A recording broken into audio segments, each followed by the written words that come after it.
यह कहानी एक ऐसे जोड़े की है जिनका रिश्ता शक और शक की बातों से भरा हुआ है। आजादी की हदें इतनी पार हो जाती हैं कि ये उन्हें ऐसे रास्ते पर ले जाती हैं जहां से वापस आना नामुमकिन हो जाता है। एक तरफ है हीना, जिसने अपनी आजादी का गलत इस्तेमाल करके अपने रिश्ते की बुनियाद हिला दी, और दूसरी तरफ है अहमद, जो अपनी फैमिली को टूटने से बचाने की पूरी कोशिश करता है, लेकिन एक ऐसे जाल में फंस जाता है जिससे निकलना दिन ब दिन मुश्किल होता जाता है। कहानी की शुरुआत ऐसे होती है कि अहमद साइकिल चलाते हुए जंगल से गुजर रहा होता है और अपने घर की तरफ जा रहा होता है। घर पहुंचकर वह अपनी खूबसूरत बीवी हीना को सीढ़ियों पर बैठा देखता है, जो उसे ध्यान से देख रही होती है। अहमद पूछता है क्या हुआ, लेकिन हीना बस हल्की सी मुस्कान देती है और कमरे में चली जाती है। कुछ देर बाद अहमद और हीना अपनी बेटी एल्ला को बेबी सिटर के पास छोड़कर एक पार्टी के लिए तैयार होते हैं। हीना तैयार हो रही होती है तो अहमद प्यार से उसके जूते पहनने में मदद करता है। ये देखकर लगता है जैसे दोनों के बीच बहुत गहरी मोहब्बत है, लेकिन हकीकत इससे कहीं ज्यादा पेचीदा है। पार्टी में पहुंचकर दोनों बहुत शानदार लग रहे होते हैं। सारे दोस्त पहले से वहां मौजूद होते हैं। सब कुछ नॉर्मल लग रहा होता है कि अचानक एक नौजवान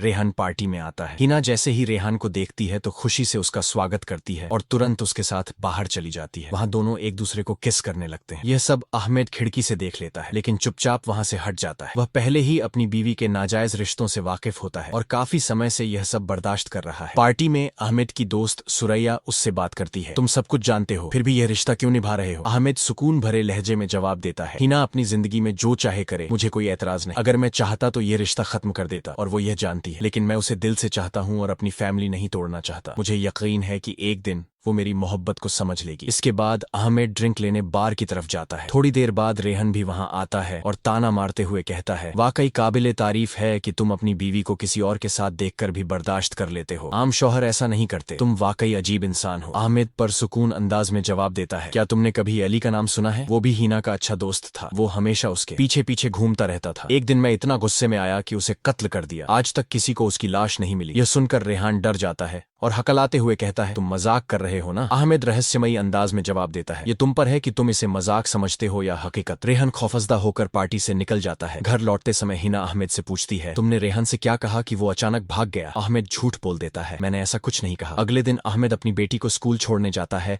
तो एक दोस्त हंसते हुए कहता है, तो क्या तुम लोगों को कत्ल करने लगे हो? अहमद जोर से हंसकर जवाब देता है, रेहान ने यह बात फैला दी होगी, मैं तो बस मजाक कर रहा था। लेकिन जैसे जैसे वक्त गुजरता है और भी दोस्त अहमद से यही सवाल करने लगते हैं। जब हिना को यह सब पता चलता है तो वो गुस्से में अहमद पर चिल्लाकर कहती है, तुम्हें यह सब नहीं करना चाहिए था। पहले अली को दूर किया और अब रेहन को भी भगा दिया। अहमद सफाई देता है, मैं तो बस मजाक कर रहा था। लेकिन हिना मानने को तैयार नहीं होती और कहती है, आज रात मैं रेहान को डिनर पर बुला रही हूँ, तुम्हें उससे माफी मांगनी होगी। रात को डिनर पर सब साथ बैठते हैं। खाने के बाद हिना अपनी बेटी एला से कहती है, आज रात अब्बू तुम्हें कहानी सुनाएंगे। असल में वो ऐसा इसलिए कहती है ताकि रेहन के साथ अकेले वक्त गुजार सके। अहमद सब समझते हुए भी चुप रहता है और एला को कहानी सुनाकर सुला देता है। वापस आकर अहमद देखता है कि हिना और रेहान साथ बैठे हैं। वो गुस्से में किचन में जाकर जानबूझकर प्लेट तोड़ देता है। रेहान दोबारा अहमद से माफी की मांग करता है तो अहमद गंभीर लहजे में कहता है, यह मजाक नहीं था, मैंने सचमुच अली को हथौड़े से मारकर कत्ल किया था। यह सुनकर रेहान कांपने लगता है और तुरंत घर से निकल जाता है। लेकिन सवाल बाकी रह जाता है, क्या अहमद ने वाकई कत्ल किया था या यह भी सिर्फ एक डरावना खेल था? जहां लाइव पियानो सेशन हो रहा होता है, अहमद वहां पहुंचता है और देखता है कि हिना कुर्सी पर बैठकर गहरी तवज्जो से म्यूजिक सुन रही है। अहमद तुरंत समझ जाता है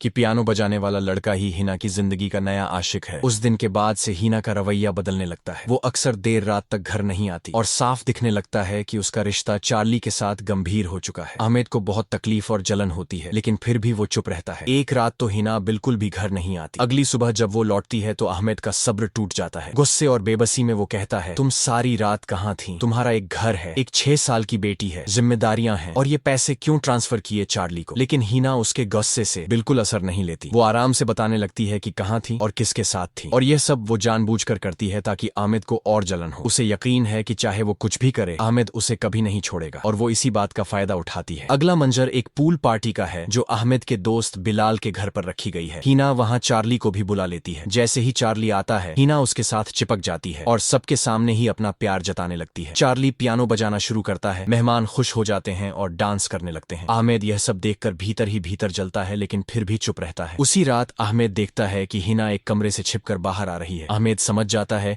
कि वो और चार्ली वहां क्या कर रहे थे। बाद में वो दोनों पूल में नहाते और हंसते खेलते हैं। ये देखकर अहमद का गुस्सा और बढ़ जाता है, लेकिन फिर भी अपने जज्बात दबा लेता है। अचानक तेज बारिश शुरू हो जाती है और सब मेहमान अंदर चले जाते हैं। थोड़ी देर बाद हिना चार्ली को ढूंढने बाहर जाती है। कुछ ही देर में उसकी डरावनी चीख गूंजती है। सब बाहर भागते हैं और देखते हैं कि चार्ली की लाश पूल में तैर रही है। मेहमान उसे बाहर निकालते हैं और बचाने की कोशिश करते हैं, लेकिन वो पहले ही मर चुका होता है। पुलिस मौके पर पहुंचती है और तफ्तीश शुरू करती है। हिना जज्बात में अहमद पर इल्जाम लगाती है, यही है कातिल, अहमद ने चार्ली को मारा है। मेहमान हिना को समझाते हैं कि वो बस गुस्से में है। वो पुलिस से कहते हैं बारिश शुरू हुई तो अहमद और हिना हमारे साथ अंदर आए थे, वो ऐसा नहीं कर सकता था। कोई सबूत न मिलने पर पुलिस अहमद को पूछताछ के बाद छोड़ देती है, लेकिन इस वाकये के बाद अहमद और हिना के बीच दूरी और बढ़ जाती है। कुछ दिन बाद अहमद अकेला साइकिल चला रहा होता है। उसके दिमाग में वो रात बार बार घूमती है जब चार्ली मरा था। फिर कहानी का रुख बदलता है। हिना की दोस्त साबा, जो कशिफ की बीवी है, अहमद से कहती है उस दिन हमारे घर आई थी। उसने और मेरे शौहर कशिफ ने एक प्राइवेट जासूस रखा है ताकि तुम पर नजर रखी जा सके। चार्ली की मौत के बाद हिना को तुम पर शक हो गया है। अहमद के चेहरे पर सुकून है, लेकिन अंदर से वो गुस्से में जल रहा होता है। बाद में वो कशिफ और साबा को अपने घर डिनर पर बुलाता है। खाने के दौरान वो कशिफ को अपने कमरे में ले जाता है जहां उसका स्नेल्स का कलेक्शन रखा होता है। वो कशिफ को धमकी भरे लहजे में कहता है, हिना को यह सब करने से रोक दो, मुझे जासूस के पीछे मत लगाओ, तुम खुद उस रात वहां थे कशिफ, क्या तुम सच में सोचते हो कि मैंने चार्ली को मारा? कशिफ चुप रहता है, लेकिन उसकी खामोशी ही सब कुछ कह देती है। अहमद जान जाता है कि कशिफ यह मामला आसानी से खत्म नहीं करेगा। कशिफ चूंकि एक राइटर है, उसकी अहमद की जिंदगी में दिलचस्पी बस आम तजस्सुस नहीं, बल्कि उसे एक सनसनीखेज कहानी बनाने का मौका लग रही है। कहानी आगे बढ़ती है और एक दिन अहमद को पता चलता है कि हिना को एक नया आशिक मिल गया है, उसका पुराना कॉलेज फ्रेंड टोनी। अहमद देखता है कि दोनों ज्यादा वक्त साथ गुजारने लगे हैं। एक दिन टोनी उनके घर आता है, तीनों साथ खाना खाते हैं। अहमद चुपचाप देखता रहता है कि हिना और टोनी के बीच कैसी कुर्बत है। खाने के बाद टोनी मौका देखकर हिना के कमरे में चला जाता है। वहां दोनों रोमांटिक अंदाज में करीब आते हैं। अहमद हमेशा की तरह ये सब छिप कर देख रहा होता है, मगर इस बार हिना अचानक अहमद को देख लेती है। माहौल और तनाव भरा हो जाता है। अगले दिन अहमद टोनी का पीछा करता है। वो अपनी गाड़ी से पास आकर कहता है, हिना तुम्हें ढूंढ रही थी, शायद कोई जरूरी बात है, आओ मैं छोड़ देता हूँ। टोनी बेखबर उसकी गाड़ी में बैठ जाता है,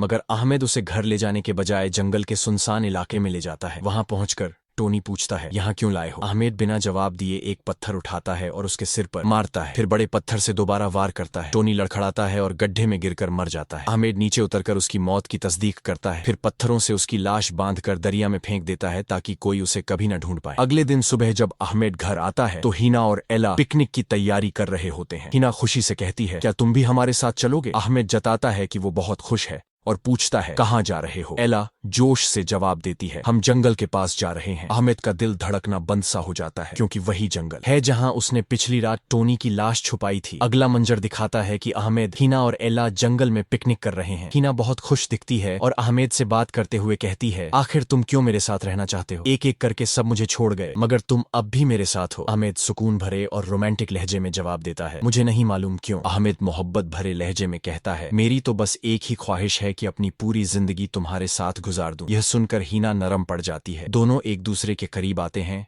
और कुछ पल की मोहब्बत का लम्हा बांटते हैं। उसी वक्त एला पुकारती है, बाबा इधर आइए। अहमद फौरन उसके पास जाता है। एला दरिया के किनारे की तरफ इशारा करते हुए कहती है, कुत्ता वहीं रुककर बैठा है, वो जगह छोड़ ही नहीं रहा। अहमद नजर घुमाता है और दंग रह जाता है। उसे दिखता है कि टोनी की लाश, जिसे उसने बहुत एहतियात से छुपाया था, अब पानी से आधी बाहर झांक रही है। कोई भी वहां से गुजरने वाला उसे देख सकता है। अहमद घबराकर बहाना बनाता है और कहता है कि अब चलना चाहिए, लेकिन जाते जाते हिना कहती है, रुको, मेरा स्कार्फ वहीं रह गया है। अहमद परेशान होकर जवाब देता है, छोड़ दो, कल मैं तुम्हें उससे भी अच्छा तोहफा ला दूंगा। रात घर पहुंचने के बाद अहमद आम अंदाज में पूछता है, क्या टोनी ने तुम्हें आज कॉल की? हिना लापरवाही से जवाब देती है, नहीं, वो पिछले 2 दिन से कांटेक्ट में नहीं है, शायद वो भी दूसरों की तरह जा चुका है। फिर अचानक वो अहमद के करीब आती है, उसे गले लगाती है और धीरे से कहती है, क्या आज रात तुम मेरे कमरे में रहोगे? अहमद हाँ कर देता है और दोनों एक दूसरे के जज्बात में बह जाते हैं। अगली सुबह अहमद जल्दी उठता है और साइकिल लेकर फिर से जंगल के उसी जगह पर जाता है। वहां पहुंचकर वो एक लंबी लकड़ी की मदद से टोनी की लाश को और गहराई में धकेलने की कोशिश करता है ताकि वो पानी में पूरी तरह छुप जाए। उधर घर में हिना अहमद के स्नेल्स वाले कमरे की सफाई कर रही होती है। अचानक उसे एक चीज मिलती है, टोनी का बटुआ। वो पल भर के लिए सन्न रह जाती है। अब उसे सब कुछ साफ हो जाता है, अहमद ने सच में टोनी को मारा है, जैसे बाकियों को। इधर जंगल में अहमद लाश को छुपाने की कोशिश कर रहा होता है कि अचानक उसे पीछे से कदमों की आहट सुनाई देती है। वो मुड़ता है तो देखता है कि कशिफ वहां खड़ा है। कशिफ शकी लहजे में पूछता है, यहाँ क्या कर रहे हो अहमद? अहमद घबरा जाता है और बहाना बनाने की कोशिश करता है, लेकिन कशिफ को कुछ गड़बड़ महसूस हो जाती है। वो करीब आता है